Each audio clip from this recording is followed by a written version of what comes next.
dia, amados irmãos, sejam bem-vindos a mais uma reunião do livro maravilhoso de Apocalipse. Hoje nós estamos na mensagem 23, cujo título é Fiel até a morte e a coroa da vida. E é parte da igreja em Esmirna, a parte número 5. Nós estamos falando, é a quinta mensagem sobre a igreja em Esmirna, né? Estamos no capítulo 2 e nós vamos falar hoje do versículo 10 em diante, se o Senhor nos der tempo de terminar. E hoje temos aqui uma participação especial do Iago junto conosco, né? O amado irmão Iago, está junto conosco aqui. E ficamos muito felizes e honrados com a presença do nosso irmão. Então, irmãos, vamos desfrutar, ler Apocalipse 2, versículo 10. Nós paramos semana passada no versículo 10. E aí, no finalzinho, eu vou ler todo, mas nossa ênfase hoje, a partir de hoje, é o final, a última frase do versículo 10, né? Então, fala assim: Não temos as coisas que têm de sofrer. Eis que o diabo está para lançar em prisão alguns entre vós, para ser postos à prova, e tereis tribulação de 10 dias. Amém. Ser fiel até a morte. Amém. Amém. E Amém. dar-te-ei a coroa da vida. Amém. Quem tem ouvidos, ouça o que o Espírito diz às igrejas. O vencedor de nenhum modo sofrerá o dano da segunda morte, né? Então, nossa ênfase hoje é a partir do final do versículo, do 10, né? Ser fiel até a morte e dar-te-ei a coroa da vida. Amém! Jesus Senhor. Então, irmão, semana passada nós falamos para os irmãos que a igreja de Esmirna, os irmãos passaram por sofrimento, né? E o Senhor determinou que eles iam sofrer, mas por 10 dias somente. Somente por um período de, no máximo, 10 dias. Então, 10 dias é claro que não é um número exato, né? Não é 10, que seria 10 dias, literalmente, mas era um período pequeno, ou seja, 10 quer dizer um período completo, mas pequeno. E eles teriam que ser fiéis por um pouco espaço de tempo. E, se necessário, deveriam ser fiéis até a morte. Irmãos, nós que amamos o Senhor está nos dizendo que nós temos que ser fiéis ao Senhor até quando? Até quando nós devemos manter nossa fidelidade ao Senhor? Ao crer no Senhor, o Senhor mostrou que Ele é fiel para conosco. E agora, a partir desse momento que cremos no Senhor, até quando nossa fidelidade vai ter que ser demonstrada para o Senhor? Irmãos, até a morte. Nós devemos ser fiéis ao Senhor enquanto nós vivermos. Amém. Até a morte nós devemos ser fiéis ao Senhor. E o inimigo, ele sabe que o máximo que ele pode nos tentar é até a morte. Depois que morremos, ele perdeu toda a sua ação sobre nossa vida, né? Ou seja, se nós formos fiéis até a morte, nosso Senhor nos promete que Ele vai nos dar a coroa da vida. E hoje nós vamos falar muito da questão da coroa da vida, né? Como é maravilhoso. Isso aqui é a promessa que o Senhor deu para os vencedores. É, e o Senhor espera que nós o sigamos, né? Enquanto nós vivemos. E também, semana passada, nós falamos, eu queria reenfatizar isso, que semana passada nós falamos que ser fiel até a morte é tomar a cruz e seguir o Senhor enquanto nós vivemos. Até a morte, não necessariamente da nossa vida física, mas, claro, fisicamente também. Enquanto nós estivermos vivos, fisicamente vamos ser fiéis ao Senhor. Mas aqui, no princípio de nós talvez não sejamos martirizados fisicamente, como esses irmãos foram. Muitos foram mortos mesmo pelo Império Romano, né? Instigados pela religião judaica. Mas nós queremos ser fiéis ao Senhor até a morte, hoje, talvez não vamos ser martirizados. Alguns vão, outros não. Mas é a questão de nós sermos fiéis até a morte da nossa vida da alma. Nós vimos em Apocalipse, lembra? Vamos ler lá? Apocalipse capítulo 12. Apocalipse 12, versículo é, 11, fala assim, dos vencedores aqui, fala, eles, pois, o venceram, eles aqui são os vencedores, tá? Porque eles foram fiéis até a morte. Eles, pois, o venceram, esse o é o diabo, tá? É o versículo anterior, se você ler o versículo anterior, vamos ler o versículo anterior. Então, versículo 10, então ouvi grande voz do céu proclamando, agora veio a salvação, o poder e o reino de nosso Deus e a autoridade de seu Cristo, pois foi expulso o acusador de nossos irmãos, o mesmo que os acusa de dia e de noite diante do nosso Pai. Eles, os irmãos, né? Eles são os irmãos, né? Pois o venceram, o é o acusador, o diabo, né? Eles, pois, o venceram, por quê? Qual foi a arma que eles usaram para vencer o diabo? Esse mesmo diabo que vai lançar alguns irmãos na prisão, né, da igreja de Esmirna, e que vai levar até alguns irmãos a morrerem. Como é que é a arma para vencer esse diabo? Aqui fala, eles, pois, o venceram por causa do sangue do Cordeiro. Então, a primeira arma que nós vencemos o inimigo é use o sangue. Amém. Use o sangue do Cordeiro, Amém. daquele que venceu. Diga para o inimigo de Satanás, eu sou um pecador, mas que eu fui perdoado. O sangue me perdoou, não é? Amém. Eu nunca esqueço o testemunho de Martinho Lutero. Martinho Lutero, né?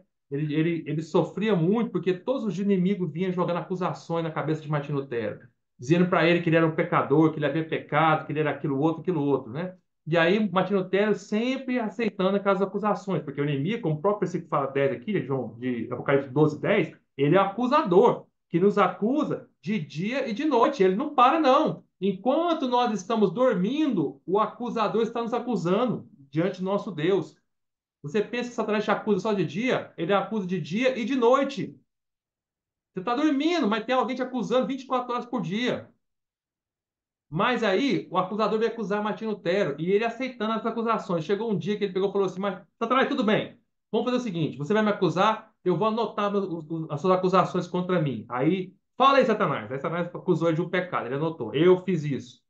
E era verdade, tinha cometido mesmo. Aí acusou outra coisa. Você fez aquilo outro, ele anotou. Aquilo outro, ele anotou. Aquilo outro, ele anotou. Aí quando ele sentiu que Satanás tinha parado de acusar, tinha uma lista imensa de pecados que ele tinha sido acusado, Martinho Lutero. Aí ele pegou, riscou com a tinta vermelha embaixo, assim, escreveu aquele versículo que 1 João fala assim: Mas o sangue do seu filho nos perdoa de todos os pecados. Ele Amém. destruiu o inimigo. Amém. Quando ele botou embaixo assim, com a tinta vermelha, ele anotou assim, embaixo dos pecados que devem ser acusados por Satanás, ele anotou esse versículo aqui, ó. Vou ler para vocês. 1 João, capítulo 1, no versículo 7. Se, porém, andarmos na luz, como ele está na luz, mantemos comunhão uns com os outros, e o sangue de Jesus, seu Filho, nos purifica de todo o pecado. Amém. Então, toda aquela lista imensa de acusações do inimigo, quando ele escreveu que o sangue de Jesus purificava ele, Martinho Lutero, de todos aqueles pecados, ele anulou todos aqueles pecados lá em cima. Ele pegou a tinta vermelha e riscou todos os pecados. Assim, puf, puf, deu um X. O Senhor já me perdoou, Amém. Satanás. E a Bíblia fala que quando o Senhor perdoa o nosso pecado, ele joga no mar do esquecimento. Irmão, tem um mar infinito. Nós não sabemos como é onde fica esse mar, né? Não é físico, mas há um mar de esquecimento. O Senhor joga todos os pecados nesse mar de esquecimento. De tal maneira, se você pedir perdão para o Senhor dos pecados, seu pecado que você cometeu, vamos supor que você cometeu um pecado, você mentiu. Aí você percebeu na luz do Senhor que você mentiu. Fala, Senhor, me perdoa, Senhor, menti, Senhor, contra ti. Senhor, naquele exato momento, ele pega aquele pecado da mentira seu e joga lá no mar do esquecimento. Aí, se 10 minutos depois você pediu perdão, você volta e pede perdão pelo mesmo pecado novamente, fala assim, Senhor, me perdoa porque eu menti. Você fala assim, o quê? O que que você está pedindo perdão? Que mentira? Senhor, aquela mentira que eu fiz assim há meia hora atrás. Qual mentira? Eu não me lembro, não. Que mentira você está falando? O Senhor se esqueceu.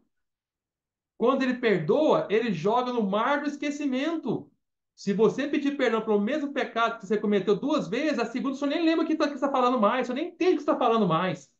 Ele já jogou no mar do esquecimento. Amém. Ele já te perdoou. É desnecessário pedir perdão pelo mesmo pecado. Agora, se você cometer de novo o pecado, aí tudo bem. Mas se você pecou, eu menti para o Iago, pedi perdão para o Senhor. Aí 10 minutos depois eu me sinto acusado pelo inimigo, pelo mesmo pecado que eu acabei de fazer com o Iago, menti para o Iago. Aí eu volto para o Senhor me perdoa por aquele pecado. Você fala assim, que pecado? Eu não estou lembrando, não. Senhor, aquele pecado, eu não sei o que você está falando, não. Não estou entendendo o que você está querendo dizer, não. Moço, estou entendendo? O Senhor, ele perdoa todo o pecado. O inimigo continua acusando. Depois que nós clamamos pelo sangue, o inimigo continua acusando. Mas o Senhor já não lembra mais. O Satanás continua nos acusando e acusa diante de Deus. Mas, Senhor, aquele pecado do Gustavo. Eu falo, qual pecado, Satanás? Qual? Eu não estou lembrando, não. Está falando de qual? Já perdoei. Eu nem sei mais o que está falando. Irmãos, voltando aqui para Apocalipse 12, a primeira arma contra o diabo que quer nos lançar a morte é o sangue do Cordeiro. A segunda arma, continua falando, e por causa da palavra, do testemunho que deram. Irmãos, vamos falar da palavra do Senhor, vamos testemunhar pelo Senhor. Mesmo que o inimigo venha nos pressionar, mesmo que o inimigo tenha jogado aqueles irmãos na cadeia e ameaçado matá-los, e matou alguns, mas mesmo assim, eles não negaram o testemunho que deram. E Amém. aí a terceira arma é, e mesmo em face da morte, não amar a própria vida. E vida aqui no grego é vida da alma, não é a vida física, é a vida da alma. E mesmo diante da morte, eles não amaram a sua vida da alma. Eles não se importaram consigo. Irmão, se nós tomarmos a cruz hoje, não amarmos nossa vida da alma, mas seguimos o Senhor, testemunharmos, entendeu? Não querer nos proteger, mas amar o Senhor, seguir o Senhor, irmão, nós vencemos o inimigo. Ele perde Amém. o poder, nós já morremos para ele. Amém. Senhor Jesus. Amém. Então, voltando aqui, né, para a igreja, para o versículo 10. Ser fiel até a morte, quer dizer, tome a cruz enquanto nós vivemos, né, morra todos os dias e dar-te a coroa da vida. Eu não entendi essa questão da coroa da vida. Eu tive muita dificuldade para entender isso. Mas finalmente o Senhor me deu luz. Por mais que eu li a explicação dos irmãos, né, irmão Lee, o irmão Otmani, eu não conseguia tocar o que eles queriam dizer com isso. Mas agora eu consigo entender. Pelo menos penso que sim. Então eu queria compartilhar com os irmãos. Aqui quando fala da tia coroa da vida, eles explicam que a coroa da vida é a vida de Deus, te coroando, tá? Não é claro que não é uma coroa física. Quando fala de coroa na Bíblia, a coroa ela quer dizer glória, porque toda vez que alguém era coroado de glória. Então, a coroa da vida é a vida que eles viveram, o testemunho aqui, essa vida aqui não é a vida eterna. Aqui, isso que eles vão explicar. Essa vida aqui não está falando da vida eterna. Está falando que a vida que eles viveram diante do Senhor, esses irmãos mártires que amaram o Senhor, essa vida, por fim, quando eles morreram pelo Senhor, foi a glória deles, o testemunho deles. E essa glória é que vai fazer eles reinar com o Senhor. Não estou entendendo? A palavra glória é no sentido de coroa, no sentido de glória. Quer ver? Vamos entender melhor. Espero que você consiga entender, tá? Vamos para Hebreus capítulo 2. Não é nada complexo, mas é que nós aqui, às vezes, complicamos as coisas. Hebreus 2, versículo 6. Olha o que fala aqui, irmãos, entenderem melhor. Hebreus 2, 6 fala: Antes, alguém em certo lugar deu pleno testemunho, dizendo: Que é o homem que dele te lembres? Ou o filho do homem que o visites? Fizeste por um pouco, aqui, versículo 7 está falando do Senhor Jesus. Fizeste por um pouco menor que os anjos. Quando o Senhor Jesus tornou-se um homem, ele foi feito menor que os anjos. Por um pouco. Por que um pouco? Por pouco tempo, só por 33 anos e meio no viver do Senhor ali, né? Porque um homem, ele é menor que os anjos, tá? O anjo está uma categoria superior aos homens em termos de glória. Aí fala assim, fizeste por um pouco menor que os anjos. De glória e de honra o coroaste. Presta atenção no verbo. De glória e honra o coroaste. A coroa, quer dizer, não é uma coroa física. A coroa que o Senhor recebeu foi a glória e a honra. Então a coroa quer dizer glória e honra, tá? O coroaste e constituir sobre as obras das tuas mãos. Todas as sujetaste debaixo dos seus pés. Pula para o versículo 9. Vemos, todavia, aquele que por um pouco, tendo sido feito menor que os anjos, Jesus, por causa do sofrimento da morte, foi coroado de glória e de honra, para que, pela graça de Deus, provasse a morte por todo o homem. Então o Senhor foi coroado com a glória e a honra. A glória e a honra foi a coroa do Senhor. Amém. Claro que essa coroa também indica o que vai reinar. O reinar, na verdade, irmãos, não é como você vê uma coroa física. O reinar, na verdade, naquele dia, com o Senhor 1000 anos, é que nós vamos ter a glória e a honra de reinar com o Senhor. Entenderam, irmãos? Não creio que vai ter uma coroa física na sua cabeça e na minha, né? Independente se vai ter ou não, não saber, mas o entendimento maior não é a coroa física, é que aquele dia está com o Senhor, reinando com o Senhor 1000 anos, vai ser uma questão de tanta glória, de tanta honra, assim como o Senhor recebeu essa glória e honra. E assim como os irmãos da igreja de Esmirna receberam essa glória e essa honra de morrer pelo Senhor. Irmão, irmãs, nós estamos dispostos a ser fiel até a morte para que isso se torne a nossa coroa, a nossa glória? Será que a nossa vida, um dia, o testemunho da nossa vida, o nosso viver um dia, vai mostrar para todo o universo que essa vida que nós tivemos de ser pelo Senhor, de viver pelo Senhor, de não ceder ao inimigo, está disposto até morrer fisicamente que for, mas esse testemunho dessa vida que vai ser a nossa glória e a nossa honra um dia diante do Senhor, essa é a coroa da vida. A vida que eles tiveram, que vai ser a glória, a coroa, a glória e a honra deles diante do Senhor aquele dia. Irmão, aquele um dia, todos nós aqui, eu, Iago, individualmente, cada um de nós vamos estar diante do Senhor no tribunal de Cristo. E o que é que nós vamos levar para o Senhor? O que vai estar nas nossas mãos? Qual vai ser a nossa glória aquele dia diante do Senhor? Qual a coroa que nós vamos ter diante do Senhor aquele dia?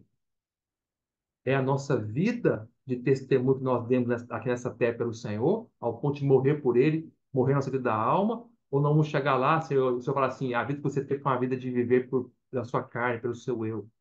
Nossa, Senhor Jesus. Aquele dia você vai dizer assim, cadê a sua coroa de vida? Cadê? Eu não posso te dar, dar-te a coroa da vida. Quem dá essa coroa para nós é o Senhor. Eu não posso te gloriar com honra e glória. Eu não posso te coroar com honra e glória. O Senhor, a vida que o Senhor levou nessa terra como homem, é que o permitiu ser coroado de glória e honra. O Hebreus 2 fala.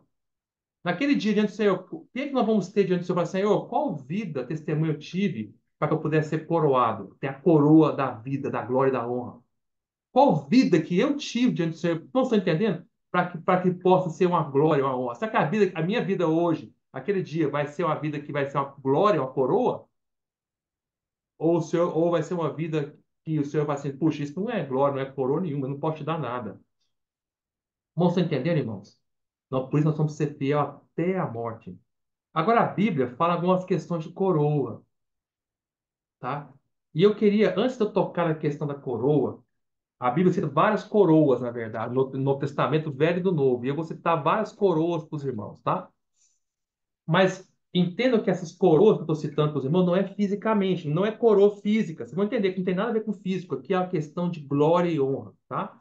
Mas antes de eu citar essas várias coroas, porque o versículo fala dar-te a coroa da vida, eu quero explicar algo para os irmãos e dar um exemplo de um homem, né, também, um servo de Deus que foi coroado de glória e honra também.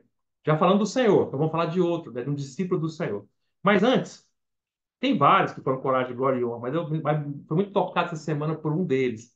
Mas antes eu quero explicar o versículo 11 para os irmãos um pouquinho. Fala assim, eu estou lendo Hebreus 2, 11.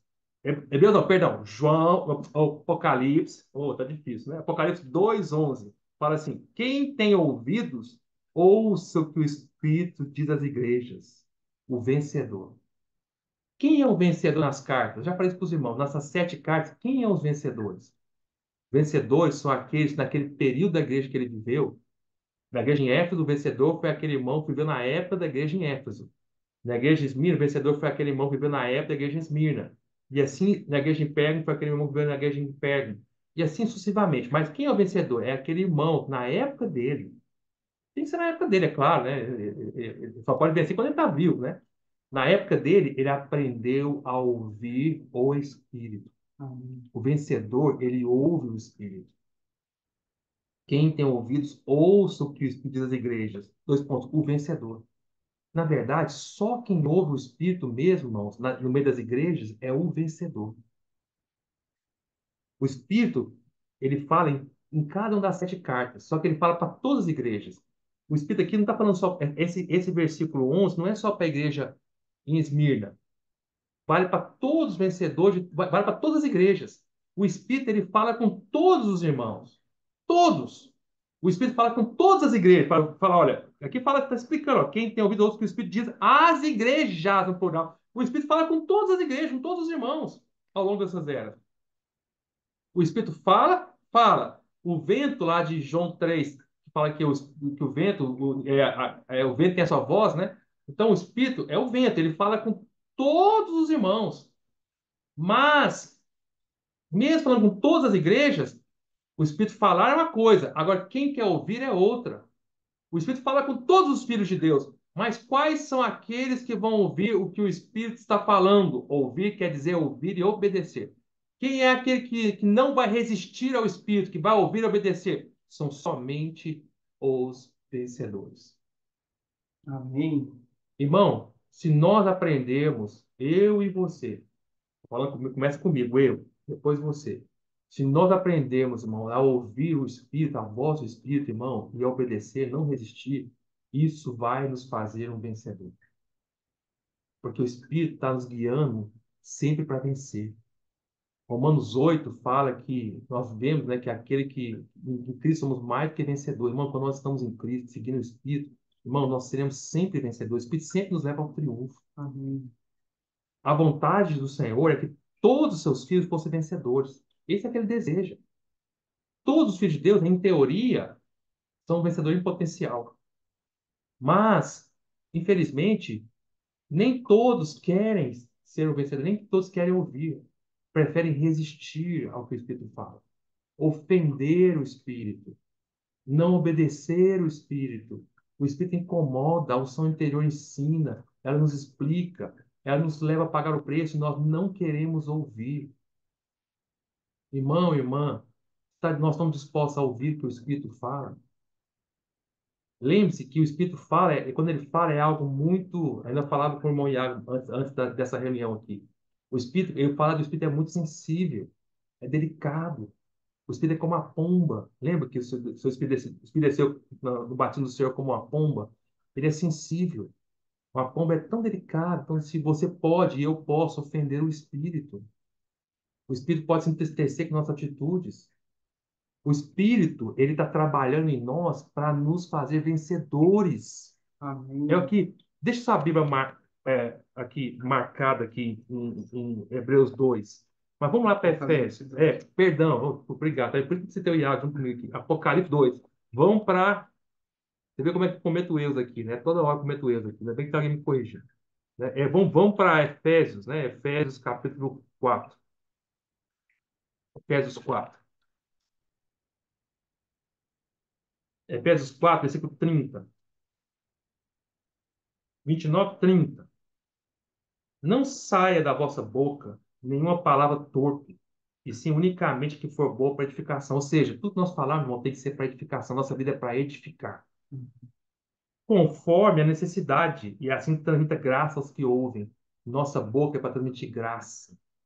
Irmão, nós falamos graça. E 30. Então, é ênfase aqui, que eu queria dar ênfase no 30. E não entristeçais o Espírito de Deus. O Espírito de Deus é tão sensível que ele pode ser entristecido. Essa semana eu tive comunhão com o irmão, ele falou uma frase para mim muito rica, né? Óbvia, mas rica demais, né? Para ele foi revolucionário, para mim também é. É tão óbvio, mas a gente não percebe até que alguém fale conosco. Ele ouviu alguém falando para ele, aí ele transmitiu para mim, tocou, e agora ele me tocou também, ele falou assim, alguém falou para ele assim, né, que ele ouviu uma mensagem, falando assim, trate bem o Espírito de Deus, porque ele é Deus. Obedeça o Espírito de Deus, porque o Espírito de Deus é o próprio Deus. O Espírito de Deus, irmãos, não se esqueça, é o próprio Cristo, é o próprio Pai. O Pai está no Filho, o Filho está em nós por meio do Espírito. Nunca se esqueça que hoje quem está em nós é o Senhor Espírito. O Espírito Santo é o próprio Cristo. Ele é Deus. Então, trate ele como ele é, Deus. Então, o Espírito de Deus, aqui fala, não entristeçar o Espírito de Deus, mas a gente pode entristecer o Espírito. O que é entristecer o Espírito? É quando nós fazemos qualquer coisa que impede o Espírito de nos tornar vencedores. O Espírito quer nos fazer vencedor, mas nós não resistimos, resistimos, resistimos, resistimos. Isso entristece ele. O Senhor fala assim, puxa, por que que ele está lutando contra mim? Por que que ele não me obedece? Por que que ele não me ouve? Eu estou falando com ele, a unção interior tocando o coração dele, resiste, ele luta, conflito interior, ele não obedece, cheio de conflito, ele não obedece. Por que que ele resiste? Isso entristece o espírito. Porque a função do espírito, olha só o que o versículo fala, claro, é no fazer vencedor. Quer ver? Olha o que fala aqui, continua. Não entristeçar o Espírito de Deus, no qual fostes selados para o dia da redenção. O que o Espírito está fazendo conosco? Ele está nos selando todos os dias para a redenção. Que redenção? Redenção do nosso corpo. A redenção do nosso espírito, o Senhor fez na cruz, já aconteceu, é passado.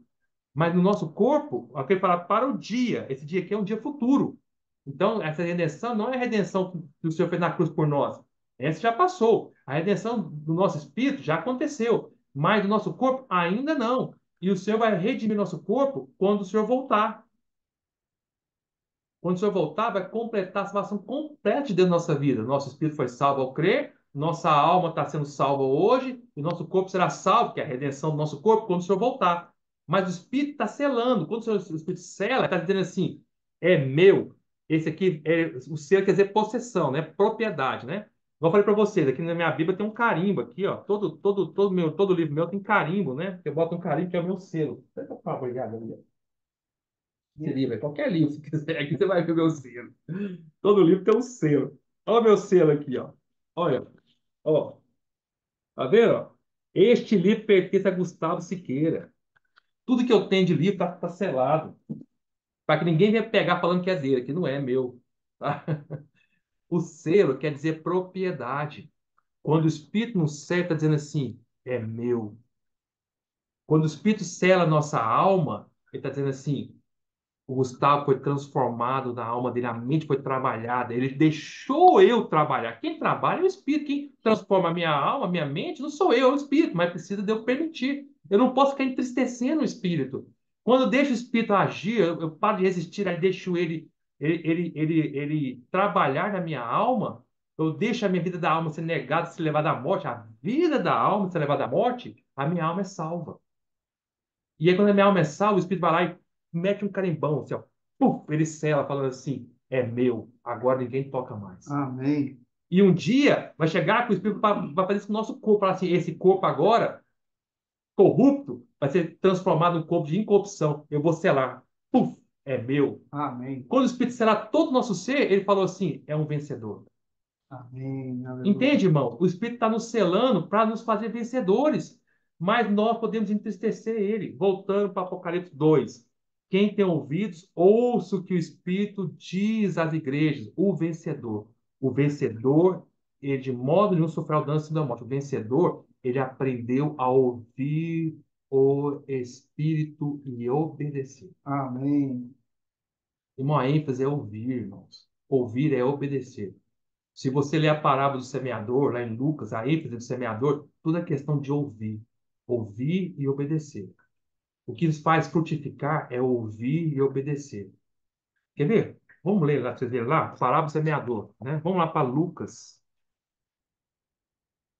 Também está em Mateus, tudo, mas vamos ler em Lucas. Vamos ver como é que a ênfase sempre é o ouvir.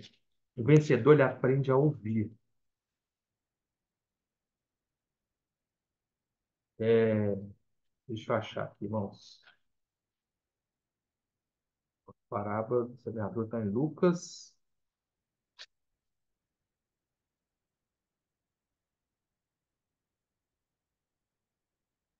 Um pouquinho, irmãos. Deixa para os irmãos aqui.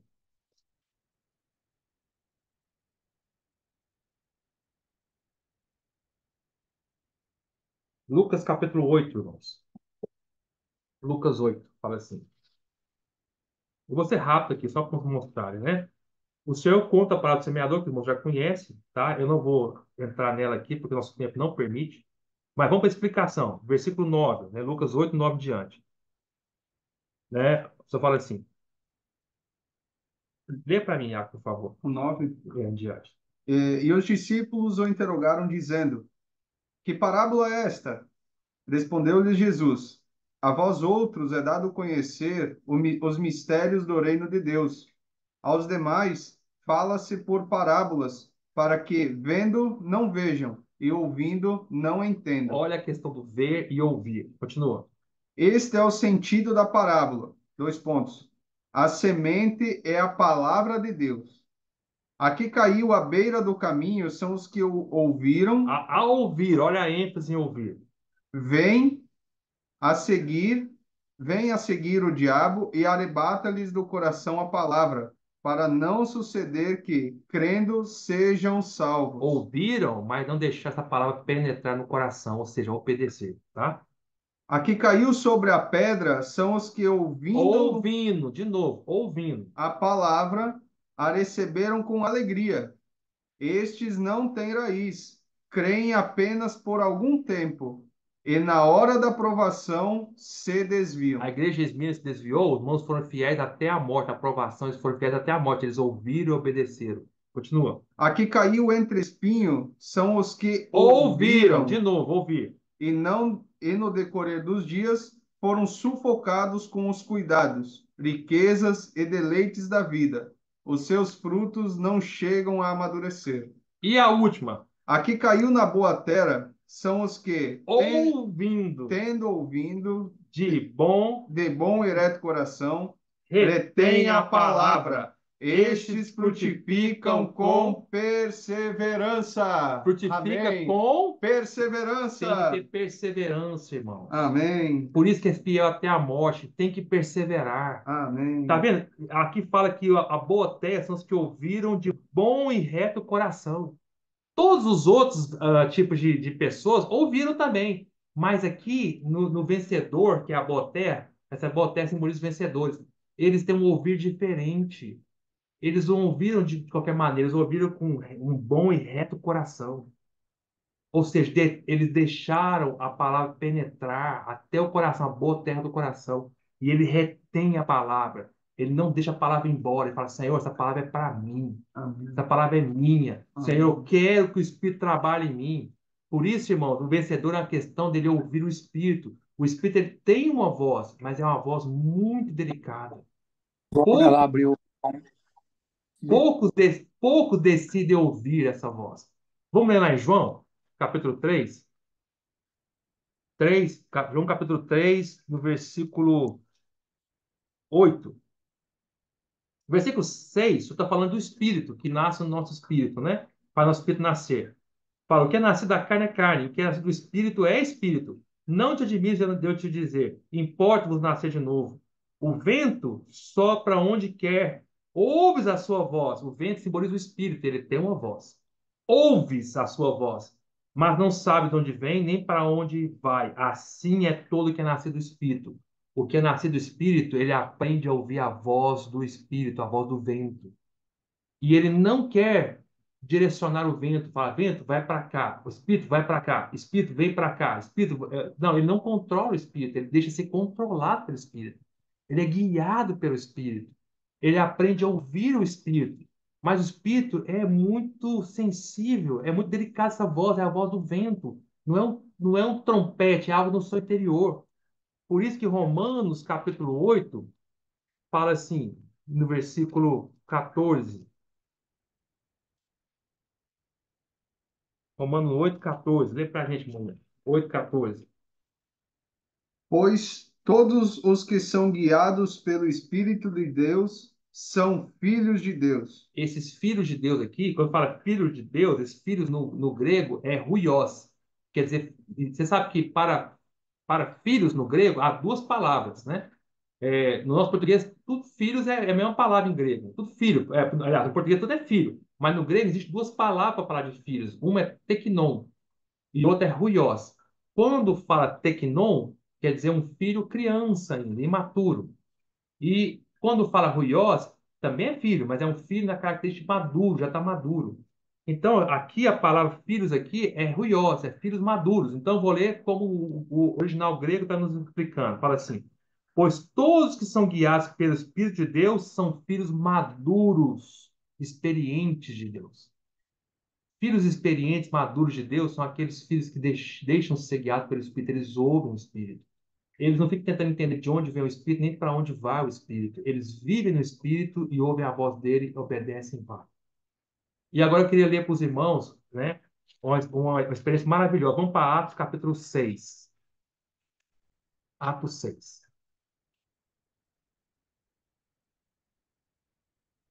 Eu não quero, irmão, quando nós abrem aí, eu não quero que nós percam de vista o que nós estamos falando. Nós estamos falando da igreja em Esmirna. Sempre, tudo que nós damos essa volta na Bíblia, mas é sempre deixando claro, nós estamos falando da igreja em Esmirna. Não se esqueçam que a igreja de Esmirna, o versículo que nós lemos lá, fala que ser fiel até a morte dá-te a coroa da vida. Nós estamos falando da coroa. A mensagem é ser fiel até a morte e ganhar a coroa. E aqui, em Atos 6, conta a história, começa a contar a história de um irmão maravilhoso. Podemos falar desse irmão maravilhoso porque já morreu, né? Se tivesse aqui, eu não podia falar isso para ele, mas Foi um irmão maravilhoso, cujo nome era Estevão. E eu não sei se você sabe, irmão, mas eu quero te dizer que a palavra Estevão quer dizer coroa, coroado, tá? A palavra coroa no grego é a mesma palavra para Estevão, tá? É a mesma palavra. Se vocês querem saber a palavra coroa, eu vou ler para vocês aqui, ó, tá? Só para vocês entenderem. É porque eu não sei falar grego, né? Então eu vou ler para vocês aqui, tá? Mas vamos lá, só para vocês entenderem. Então, a palavra coroa em grego é Stephanos, tá? Agora ficou mais fácil. A palavra coroa em grego é Stephanos.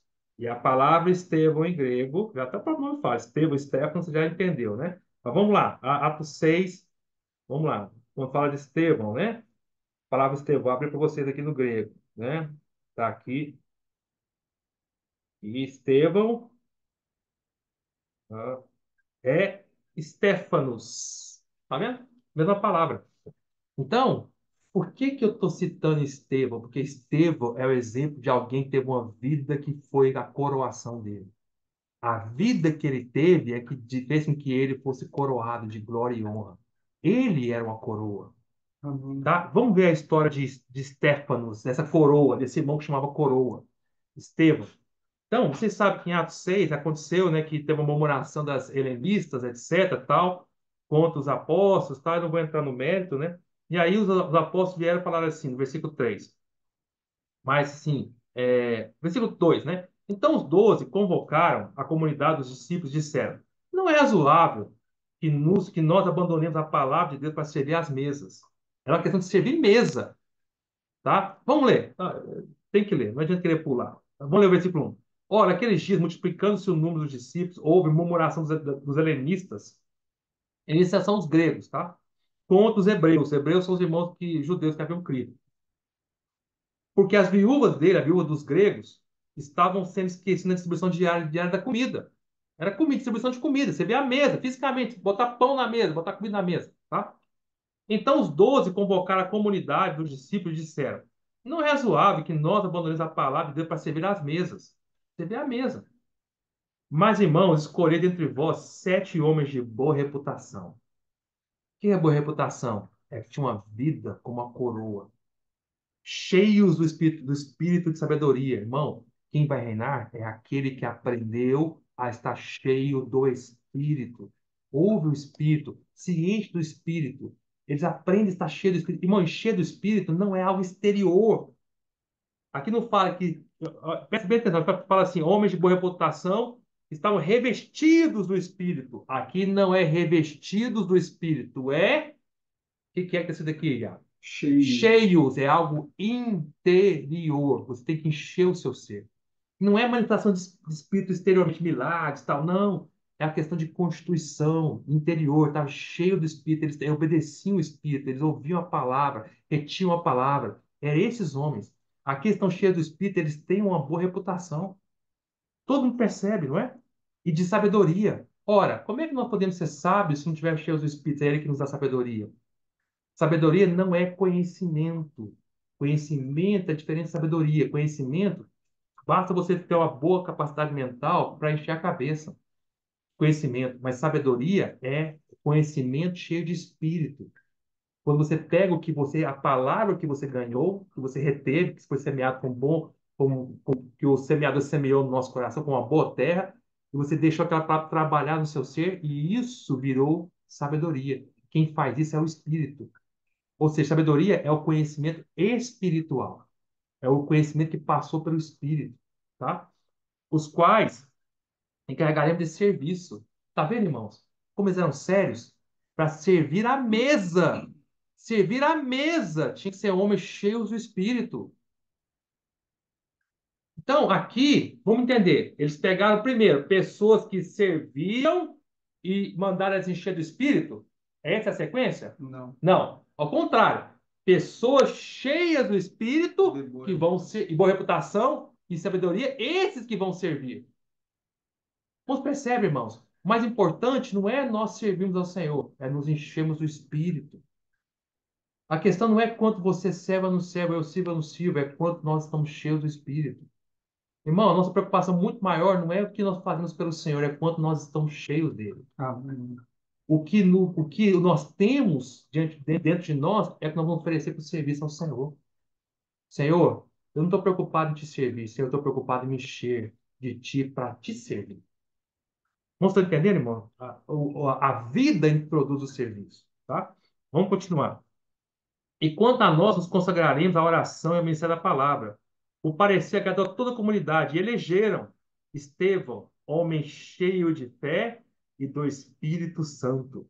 Filipe, Prócoro, Nicanor, Timão, Párnemas, Nicolau e Prosélito de Antioquia. Então, todos esses irmãos aqui, nós suponhamos que eram irmãos cheios do Espírito. Suponhamos que sim. Mas o versículo 5 ele botou a ênfase somente em Estevão. Eu não estou dizendo que os outros não eram. Mas a ênfase foi dada em Estevão. Ele era diferente. Porque fala assim, o parecer que toda a comunidade elegendo Estevão, homem cheio de fé e do Espírito. Aí, quando fala de Filipe, Prócoro, Nicanor, todos tinham Espírito. Eu sei que eram cheios de Espírito. Filipe, depois, capítulo 8, a gente vê como Filipe obedeceu o Espírito também, né? Mas como a Bíblia dá ênfase em Estevão como homem cheio de fé e do Espírito. Irmãos, uma pessoa cujo nome é coroa, uma pessoa de coroa é alguém cheio do Espírito, é alguém cheio de fé. Vamos ver agora a história de Estevão. Vamos pular para o Atos 7. Eu não tenho tempo, não vou ler tudo, tá, irmãos? Aí no Atos 7, primeiro, no versículo 50 no versículo 51, quando Estevão ele faz a defesa dele perante o sacerdote e os judeus ali, no capítulo 7 todinho, primeiro, Estevão mostra para nós que ele tinha um profundo conhecimento da palavra de Deus. Se você ler, irmão, você vai ver como Estevão escreve a palavra de Deus com uma precisão incrível. Não só com precisão, mas com revelação, com espírito. Isso mostra que ele era alguém que ouvia o espírito e obedecia. A palavra entrava nele e ficava no coração dele. Retia. Essa palavra transformava o ser dele, tá? E aí, quando chega no versículo 51, o que que ele fala assim? Homem de dura, fala para os fariseus, né? Homens de dura cerviz e incircuncisos de coração e de ouvidos. E ele fala assim: vocês não dobram o pescoço, vocês não querem se humilhar diante do Senhor. Uma coisa que é dura cerviz. O pescoço é duro, não se humilha. Segundo, incircunciso de coração, ou seja, seu coração é cheio de carne. Nós já falamos para os irmãos nas mensagens passadas da igreja de Esmira o que que é ser um judeu verdadeiro. Lembra, irmãos? O judeu verdadeiro, como Paulo nos falou em Romanos capítulo 2, é alguém que é circuncidado no coração. E ele fala assim: vocês são incircuncisos de coração. Vocês, judeus, ele está falando para ele, vocês são circuncidados na carne, mas no coração está cheio de carne. E o verdadeiro judeu é aquele que é circuncidado no coração. Ele aprende seu coração a ser trabalhado pelo Senhor. Aí fala. É, e de ouvidos. O ouvido também não ouve. Não ouve. Continua. E vós sempre resistis ao Espírito Santo. Tá vendo? Vós sempre resistis ao Espírito Santo. Assim como foi fizeram vossos pais, também vós o fazeis, irmãos.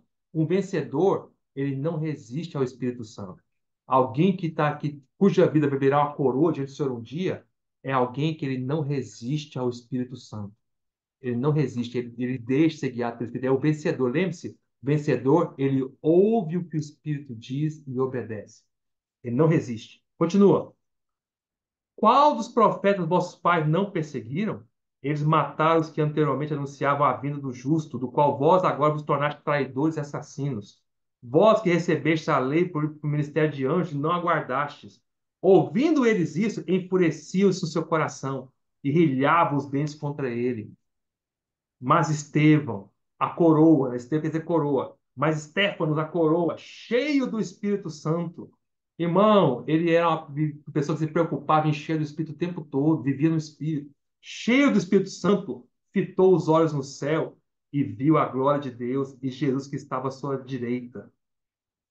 E disse: Eis que vejo os céus abertos e o Filho do Homem em pé à destra de Deus. Irmãos, alguém que é um vencedor, que não resiste ao Espírito, o céu está aberto para ele. Ele tem uma visão tão clara das coisas celestiais, das coisas de Deus. Com tudo que ele olha, ele vê o Senhor em todas as circunstâncias. O céu nunca está fechado. Nesse momento aqui, irmão, o que estava acontecendo com Estevão? Presta bem atenção. A terra estava totalmente fechada para Estevão. Os homens, naquela hora, que eram judeus, queriam matar ele, e mataram mesmo. A terra estava fechada, mas o céu estava aberto, porque aquele que ouve o Espírito, ainda que Satanás mate ele, o céu esteja contra, a terra esteja contra ele, mas o céu está aberto. O céu sempre vai estar aberto. Obrigado. Se nós não resistimos ao Senhor, irmãos, nós somos aqueles que vão ter uma coroa, uma vida com uma coroa. É o Estéfanos, o Estevão, um coroado, uma coroa. É alguém que o céu está sempre aberto. O Espírito dentro de nós nos leva para as coisas celestiais. E mais, ele viu que o Senhor estava em pé. Vocês sabem, a Bíblia sempre mostra, quando fala do Senhor, a destra do Pai, fala que está sentado. Mas aqui, fala que o Senhor não estava sentado, o Senhor estava em pé.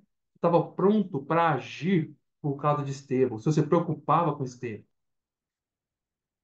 Aquele cuja vida vai virar uma coroa diante do Senhor é aquela pessoa que não resiste ao Espírito.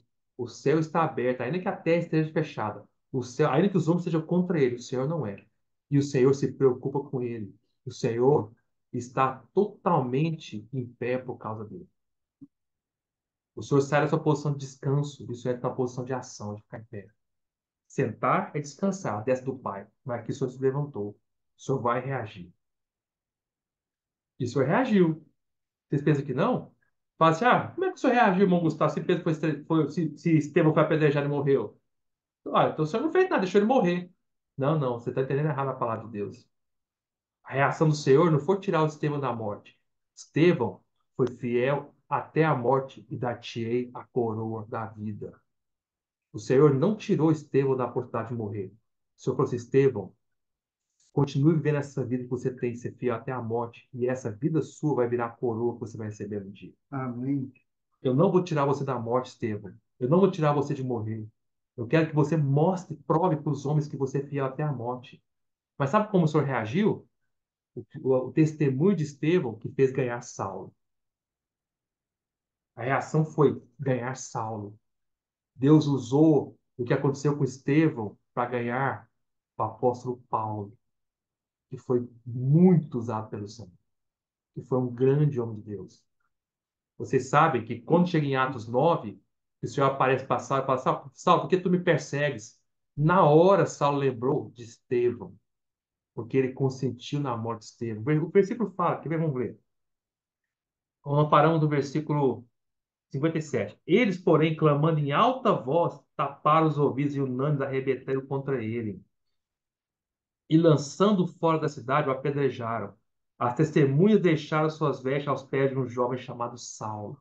Irmão, a reação do Senhor foi: Estevão, a sua vida eu vou ganhar salvo. Irmãos, se nós sermos fiéis, você pode ganhar tantos salvos por aí, não é? E apedrejar Estevão, que invocava e dizia: Senhor Jesus, recebe o meu espírito. Tá vendo? Estevão é só questão de espírito. Ele iniciou o seu serviço cheio do espírito. Ele testemunhou, mesmo em parte da morte. Esse aqui, Estevão foi o primeiro, não, Estevão foi o primeiro mártir da igreja. O primeiro mártir. Depois do Senhor, claro, né? O Senhor foi o verdadeiro mártir, depois foi o Estevão. Primeiro mártir ganhou a coroa. Ele foi fiel até a morte. Mesmo Satanás tentando ir contra ele, né? Ele não chegou nem a ser preso, né? Foi direto para a morte, foi fiel até a morte e ele ganhou a coroa. Por isso que o nome dele é Coroa. Aí o versículo 60. Então, ajoelhando-se, clamou em alta voz: Senhor, não lhes imputes esse pecado. Com essas palavras, adormeceu. E Saulo consentia na sua morte. Satanás deve ter aplaudido. Matei Estevão, matei Estevão, matei Estevão, consegui calar a boca de Estevão. Aí o Senhor falou assim: não, pelo contrário, ele venceu você. E com ele ganhei Saulo. Porque quando o Senhor apareceu passar para Saulo, você está me perseguindo. Certamente ele lembrou desse Estevão. O que ele fez com Estevão? Claro, não foi Saulo que pedrejou Estevão, mas Saulo permitiu, autorizou aquelas pessoas matarem Estevão, ele consentiu. As pessoas que quis matar, Saulo estava ali permitindo, até mesmo, quem sabe, até mesmo incentivando, mata, mata, mata. Mas quando Saulo viu aquele homem cheio de fé, irmão, quando olhavam para o rosto de Estevão, ele estava parecendo o rosto de um anjo. Quer ver? Quer ver? Olha para vocês aqui. Olha para vocês aqui. É, onde está?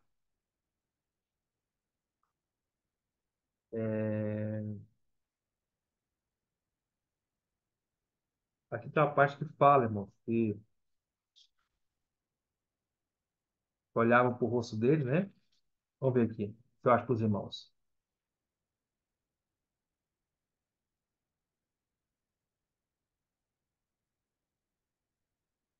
Ah,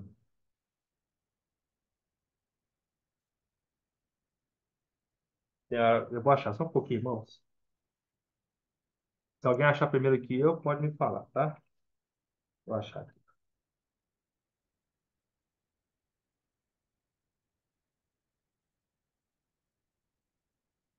Tá no versículo.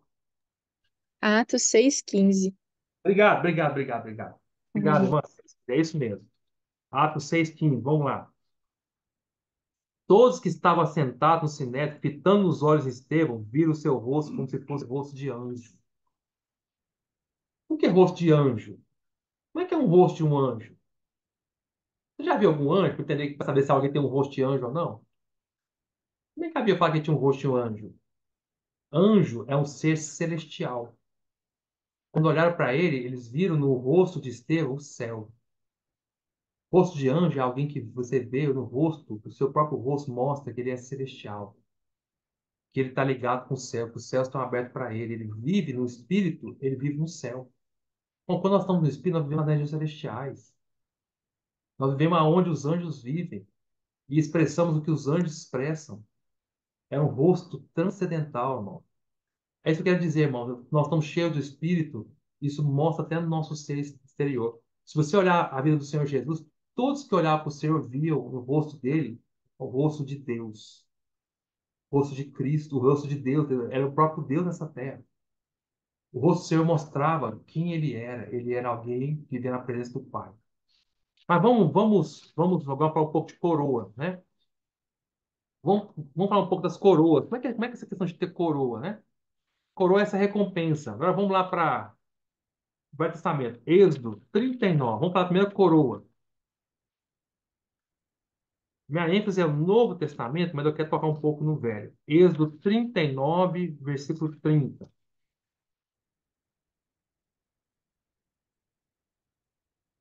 39, versículo 30. Fala assim. Aqui, Êxodo 39 está descrevendo como é que era a veste do sumo sacerdote, tá? Se alguém queria servir o Senhor no Velho Testamento, tinha que ter esta veste aqui. E claro que hoje, os sacerdotes no Testamento somos nós, os crentes. Se alguém quer servir o Senhor no Novo Testamento, também tem que ter esse mesmo atitude, essa mesma veste. Não veste física, mas nós temos que ter esse atributo dessa veste na nossa vida, né? Então, o versículo 30 fala assim: também fizeram de ouro puro a lâmina da coroa sagrada, e nela gravaram a maneira de gravaduras de sinete, dizendo: Santidade ao Senhor. Vou explicar para os irmãos. O sacerdote ele tinha um turbante feito de linho, tá? Mas esse turbante tinha uma lâmina de ouro aqui na frente que era o final do turbante, que é o final do chapéu que ficava na cabeça de um sacerdote. E essa lâmina de ouro era ela como se fosse uma coroa, coroava aqui assim o chapéu do turbante. Por isso uma coroa. Não é que o sumo sacerdote tinha uma coroa realmente, era um turbante, mas essa lâmina de ouro parecia uma coroa. Por isso chama-se lâmina de ouro da coroa sagrada. E nessa lâmina de ouro tinha uma inscrição dizendo assim: Santidade ao Senhor. Isso quer dizer o seguinte: se alguém queria servir o Senhor, ele tinha que, primeiro, ele tinha que ter na testa dele escrito: Sou separado, sou santo para o Senhor. Na coroa do Velho Testamento, dos sacerdotes, essa coroa, estava escrito assim: Sou totalmente separado, quer dizer, para a santidade ao Senhor. A minha vida é uma vida separada. O sumo sacerdote era separado, ele não podia ser igual ao resto do povo. Ele não era igual ao resto do povo, ele era separado. Ele era para viver uma vida para o Senhor. E a lâmina era de ouro, porque o ouro na Bíblia simboliza a natureza santa de Deus. Então, na natureza santa de Deus estava escrito: santidade ao Senhor. E essa lâmina era presa por fios, por um cordão de estofa azul. É o versículo 31, ó. E ataram-na nessa lâmina com um cordão de estofa azul para prender a lâmina na parte superior da mitra, da veste, segundo o Senhor ordenara a Moisés. Então, o que prendia essa lâmina de coroa de glória era o estofa azul. O estofa azul simboliza as coisas celestiais, porque o azul o azul quer dizer igual ao céu, tá? Coisas celestiais. Esse é o simbolismo. Então, quem sustentava a santidade, a lâmina de santidade, que dava santidade ao Senhor, dessa coroa, eram as coisas celestiais. Era as coisas que são lá do alto. Era o poder de Deus. Tá?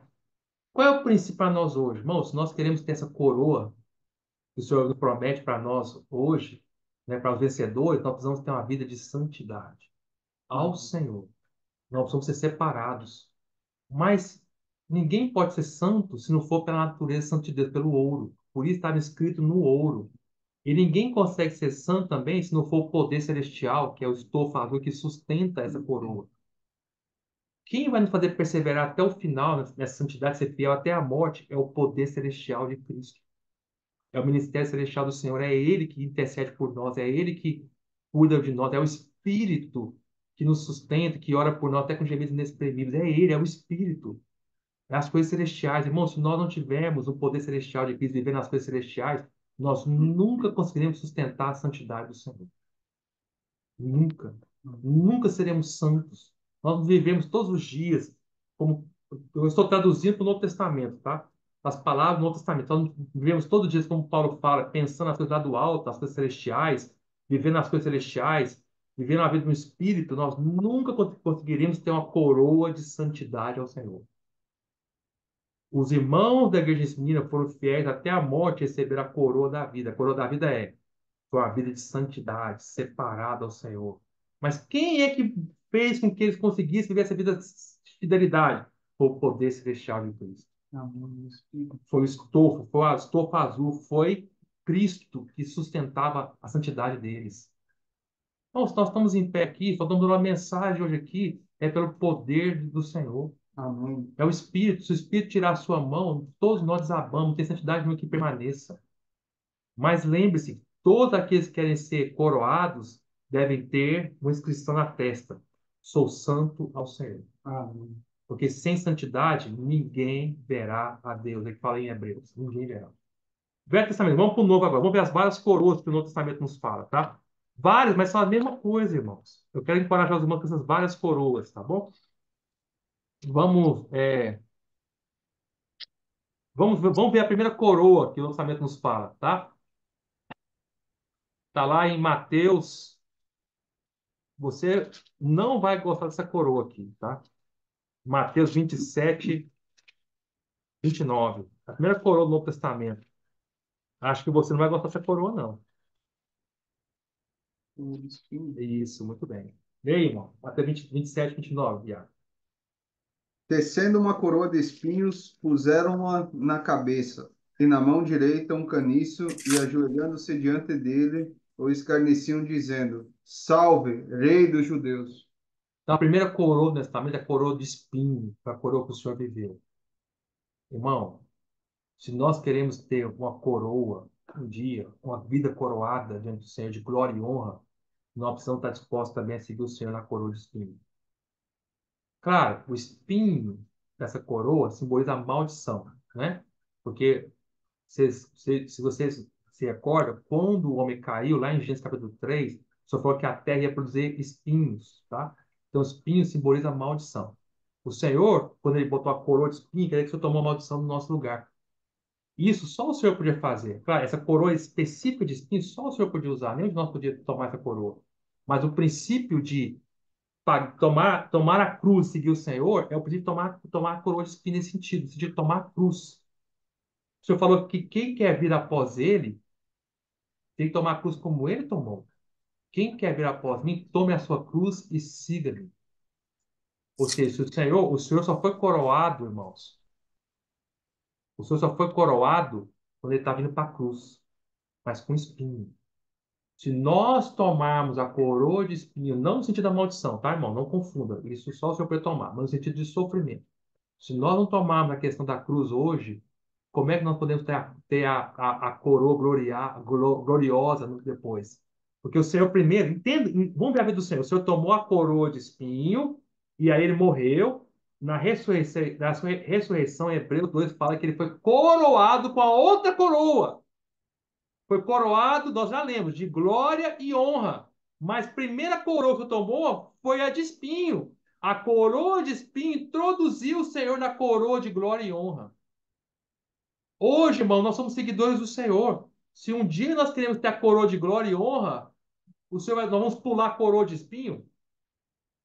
Se nós queremos ter a coroa de glória e honra, nós vamos aprender com os irmãos da igreja de Esmira, ser fiel até a morte, ou seja, siga-me até a morte. Toma a coroa de espinhos também. Amém. Não na maldição. Essa maldição só o Senhor pode tomar no nosso lugar. Estão entendendo, né, irmão? É no sentido do sofrimento, tá? Não na maldição. A maldição só o Senhor podia morrer por nós, tá bom? Nesse sentido. Vamos para a próxima coroa. Vamos para 1 Coríntios 9, 25.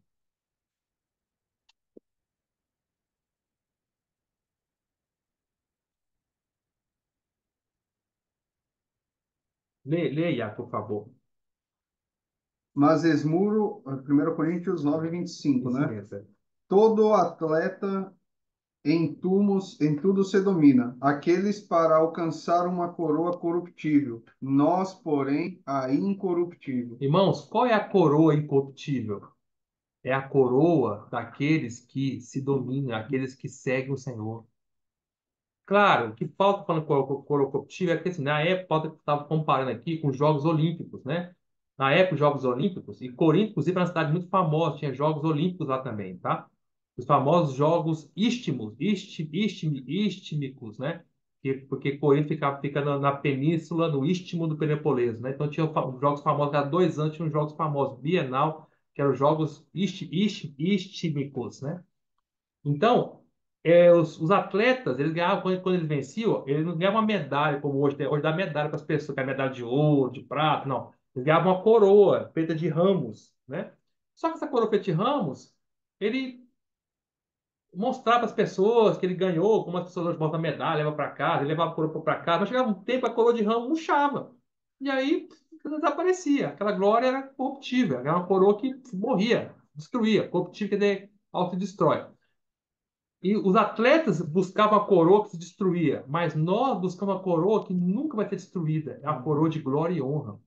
A coroa incorruptível é dada para aqueles que em tudo se dominam, aqueles que aprendem a viver no Espírito, aqueles que pagam preço, aqueles que amam o Senhor.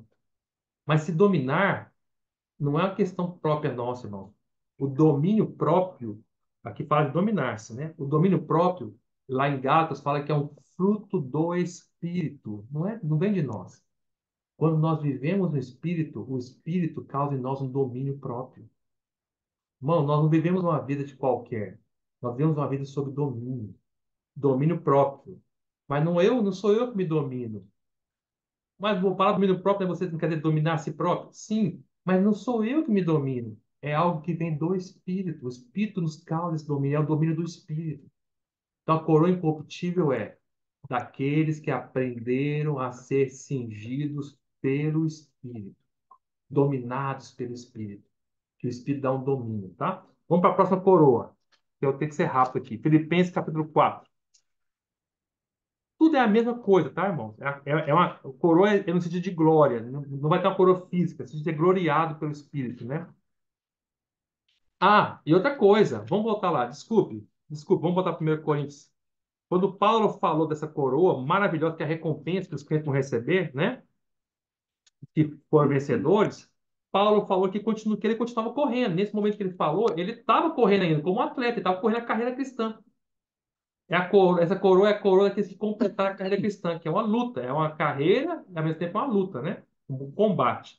Ele fala no versículo 26, assim como também eu, não sem meta, assim luto, não como sendo golpes no ar. Então, Paulo está dizendo assim: olha, eu não conheço a coroa ainda, eu estou lutando ainda, eu tô aí nessa corrida, mas eu tenho fé que quer dizer, no espírito, né? Eu dependendo do espírito, quer dizer, quando eu, Paulo, dependo do espírito, no final o espírito vai me dar essa coroa, vou ser fiel até a morte.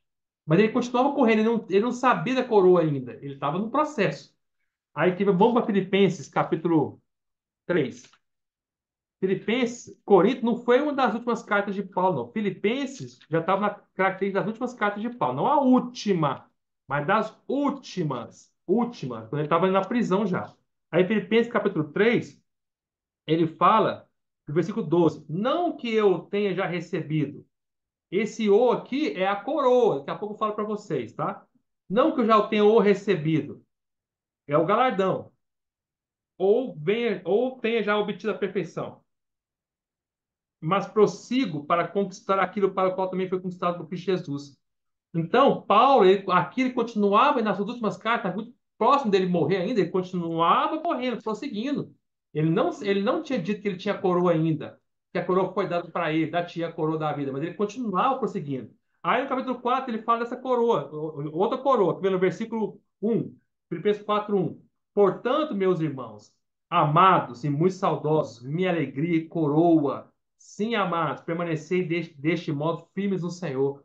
Irmão, aí Paulo fala que os irmãos eram para ele a alegria e a coroa. Irmãos, também, quando nós amamos a igreja, amamos os irmãos, isso também torna essa coroa para nós.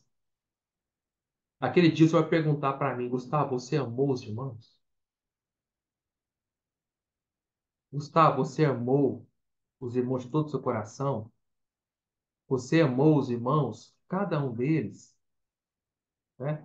Tem um irmão aqui, acho que ele estava aqui na reunião, ele saiu, né? Porque o Cristiano, ele entrou e saiu, né?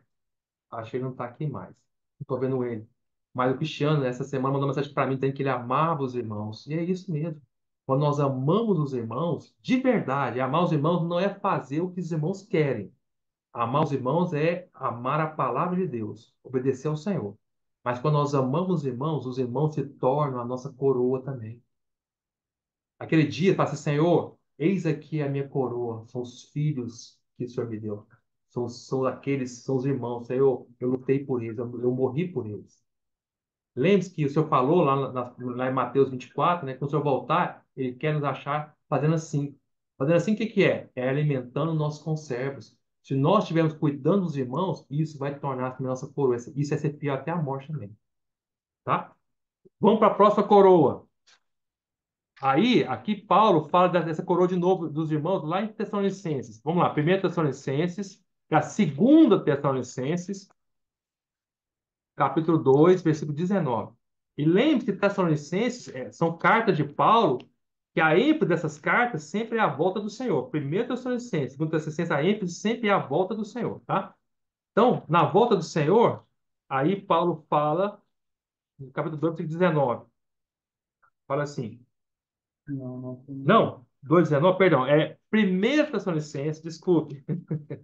Eu falo que tem que ter um irmão do meu lado para me corrigir. 1 Tessalonicenses 2,19. Leia. Pois quem é a nossa esperança, ou alegria, ou coroa em que exultamos, na presença de nosso Senhor Jesus em sua vinda? Não Não sois sois vós? vós? Tá vendo? Na volta do Senhor, irmão, aquele dia, o que que nós vamos exultar diante do Senhor? Vamos ter o que para dizer para o Senhor? Para exultar na presença do Senhor naquele dia, na sua vinda. Quem que nós vamos ter? Os irmãos! Amém. Fala, Senhor, eu amei a ti e aos irmãos de todo o meu coração. Está aqui a coroa. A coroa são os irmãos. Os irmãos são nossa esperança. Irmão, o que nós investimos nos irmãos não é em vão. Tudo que nós investimos nos irmãos, estamos investindo no próprio Senhor. Se dar pelo Senhor é se dar pelos irmãos. Por isso que 1 João fala assim: como é que você pode amar a Deus a quem você não vê e você não consegue amar o irmão a quem você vê? Que amor é esse? Aí eu amo a Deus e não amo os irmãos. Bom, como é que é isso? O amar a Deus é o primeiro mandamento, amar o Senhor de todo o coração. Amar os irmãos é o segundo mandamento, amar o próximo como a ti mesmo. Quem é mais próximo de nós do que os irmãos? Vivemos com eles, reunimos com eles, comemos com os irmãos, né? Às vezes dormimos com os irmãos, às vezes acordamos com os irmãos. Estou com os irmãos aqui, ó, ao Às meu vezes nem lado. dormimos. Nem dormimos com os irmãos, às vezes até 5 da manhã sem dormir com os irmãos. Irmãos, os irmãos são a nossa coroa. Se nós não amarmos os irmãos, não temos coroa nenhuma, glória nenhuma diante do Senhor naquele dia. Essa é a outra coroa. Vamos para mais uma coroa aqui. Estou indo mais rápido agora. Para Paulo foi a coroa final, 2 Timóteo 4:8. 2 Timóteo 4:8. Leia. Já agora a coroa da justiça me está guardada, a qual o Senhor, reto juiz, me dará naquele dia, e não somente a mim, mas também a todos quantos amam a sua vinda. Aqui é a coroa da justiça. 2 Timóteo foi a última carta de Paulo. Aí ele foi martirizado. Então, quando ele escreveu a primeira carta, 1 Coríntios, ele falou que ele estava lutando para obter essa coroa incorruptível. Ele não tinha ganhado ainda. Quando chegou em Filipenses, Filipenses era uma das últimas cartas dele. Não a última, uma das últimas. Ele continuava prosseguindo. Ele falava, eu estou prosseguindo ainda, eu não obtive ainda a coroa. Mas quando ele chegou na última carta dele, no finalzinho, no último capítulo, antes dele morrer, aí ele falou, agora sim, eu combati, versículo 7, combati o bom combate, completei a carreira, guardei a fé, já agora a coroa da justiça me dá guardada. Aí ele está falando assim, Senhor, tu vai me dar essa coroa porque tu és justo. É a coroa da justiça. O Senhor vai dar porque é justiça ele receber. Senhor, eu fui fiel até a morte. Senhor, seria injusto não me dar essa coroa agora. O que é a coroa da justiça? É o ser coroado na volta do Senhor, uma vida, é uma vida inteira que ele teve, se entrega para o Senhor pelos irmãos. Essa vida inteira de fidelidade ao Senhor é que vai ser a coroa dele, é a justiça. E o Senhor é reto juiz, ele não é injusto. Aí fala assim, ao qual o Senhor, o reto juiz, não é juiz iníquo, é o juiz reto, o Senhor vai dar. Eu tinha certeza, Senhor, essa vida de amar a Cristo e aos irmãos é a coroa que eu já tenho. Vamos agora para Pedro. Pedro me fala da coroa, né? Vamos para Tiago, vamos na sequência. Tiago, capítulo 1, versículo 12. Não, 12. Lê para a gente. Bem-aventurado o homem que suporta com perseverança a provação, porque depois de ter sido aprovado, receberá a coroa da vida, a qual o Senhor prometeu aos que o amam. Tá vendo, irmão? A questão de igrejas minhas, ser fiel até a morte da tia coroa da vida. Ele prometeu, é uma promessa, ser fiel e eu dar-te-ei. O senhor falou assim, ser fiel, aí eu vou pensar se realmente eu vou dar, eu vou pensar, vou analisar depois a situação. Não. O senhor falou assim, ser fiel e eu dar-te-ei, é uma promessa. E o Senhor não volta atrás. E aqui Tiago fala a mesma coisa. Tiago escreveu isso aqui antes de João ter recebido isso pelo Senhor, foi bem antes. Ele falou assim: bem-aventurado o homem, alegre é o homem que suporta com perseverança a aprovação. Ou seja, igual gosto da igreja de mim, vai até o final. Porque depois de ser aprovado, receberá a coroa da vida. O que que é? A vida dele vai tornar-se uma coroa, glória diante do Senhor, a qual o Senhor prometeu, o Senhor prometeu dar-te-ei aos que o amam. É uma questão de amor. Aqui, Tiago fala que o Senhor promete para aqueles que o amam. E lá em Paulo, que nós acabamos de ler, 2 Timóteo, capítulo 4, versículo 8, já é aqueles que amam a vinda do Senhor. Irmãos, amar o Senhor tem que se concluir com amar a volta dele, a vinda dele. Como é que você pode dizer que você ama o Senhor e não ama a vinda dele? Lá, Paulo fala amar a vinda, que fala amar o Senhor. Aqueles que realmente o amam, amam a volta dele. Senhor, volta logo, né? Vamos para 1 Pedro, capítulo 5, versículo 4. 1 Pedro 5, 4. Pode ler, pode ler. Ora, logo que o Supremo Pastor se manifestar, recebereis a imarcessível coroa da glória. Aqui, Pedro fala que quando o Senhor voltar a se manifestar, se nós cuidarmos bem dos irmãos, os presbíteros, que fala dos presbíteros que cuidam bem, que amam os irmãos, nós, o Supremo Pastor que nos cuidou a vida inteira, que foi o verdadeiro presbítero, o verdadeiro pastor que cuidou realmente dos irmãos, né, o Supremo Pastor, se manifestar, nós recebereis. Irmão, não precisa temer, irmão. É uma promessa. Não vai estar ao vivo e receber. Recebereis a imarcessível, que quer dizer que não murcha, a imarcessível coroa da glória. Irmão, cuidar dos irmãos é uma glória. E essa própria glória vai virar uma coroa. É como se eu estivesse repetindo duas vezes. Você vai ser coroado com glória. Coroa da glória, coroado com glória. Cheio de Deus. Vai ser uma glória diante do Senhor. Senhor, eu cuidei dos irmãos com a minha própria vida. Eu fui fiel até a morte. E aí eu queria tocar num ponto aqui, irmão, porque o tempo, eu vou só ler os versículos. Hebreus 10:35. 10:35. Pode ler, Iago. Não abandoneis, portanto, a vossa confiança. Ela tem grande galardão. Tá vendo, irmãos? Galardão é a coroa, é a recompensa. Não abandone a confiança. Não tenha medo. Confie. Nós vamos receber esse galardão. Tem grande coroa, grande galardão. Não podemos ficar atemorizados. Nós precisamos crer no Senhor. Não atemorize. Vamos até o final receber essa coroa maravilhosa. E aí, o que vai ser essa coroa maravilhosa? Vai ser, entendeu? A suprema ressurreição, tá? A extra ressurreição. Isso eu vou ter que parar, irmão, deixar para semana que vem. Eu achei que ia conseguir falar tudo hoje, mas não vai dar. Então, semana que vem, eu vou falar só sobre o dano da segunda morte, tá? E aí, não percam, irmãos, porque vamos tocar nesse ponto maravilhoso da extra ressurreição. Você sabe o que é a extra ressurreição? É o que vocês vão entender semana que vem.